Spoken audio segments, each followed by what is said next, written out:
యస్మిన్ సృష్టిస్థితిధ్వంస నిగ్రహానుగ్రహాత్మకం కృత్యం పంచవిధం సస్వద్భాసతేతం గురుం భజే పాదాబ్జే సర్వసంసార దావకాలానలం స్వకే బ్రహ్మరంధ్రే స్థితాంభోజ మధ్యస్థం చంద్రమండలం అకాథాదిత్రిరేకాబ్జే సహస్రదళమండలే హంసపాస్వా త్రికోణే చ స్మరేత్తన్మధ్యగం గురుం నిత్యం శుద్ధం నిరాభాసం నిరాకారం నిరంజనం నిత్యబోధం చిదానందం గురుం బ్రహ్మం నమామ్యహం.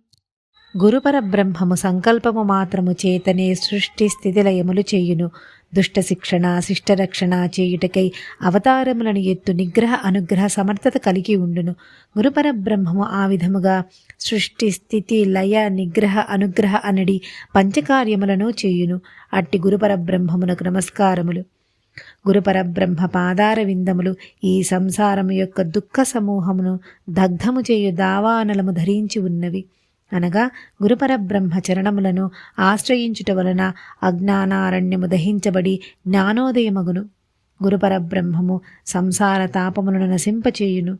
జ్ఞానచంద్రుని తన సహస్రారములో ధరించి ఉన్నాడు.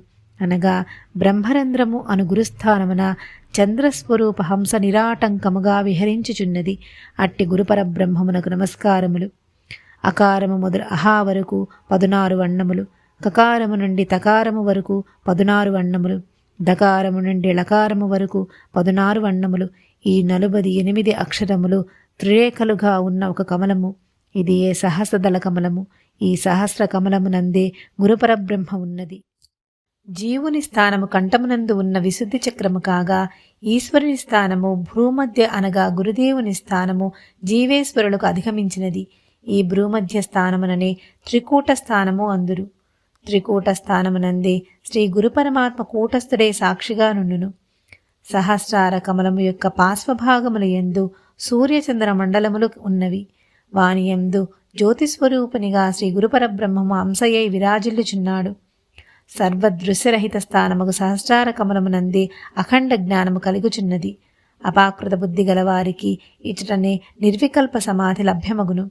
కనుక జ్ఞానప్రాప్తి కొరకు అఖండ జ్ఞాన తేజోనిధియగు గురుపరబ్రహ్మమును త్రిరేఖ సహస్రారము త్రికోణముల యందు నిత్యము స్మరించవలెను. ఆ గురుపరబ్రహ్మను నిత్యునిగా శుద్ధునిగా నిరాభాసునిగా నిరాకారునిగా నిత్య జ్ఞానస్వరూపునిగా చిద్రూపునిగా ఆనందస్వరూపునిగా భావించి నమస్కరించవలెను.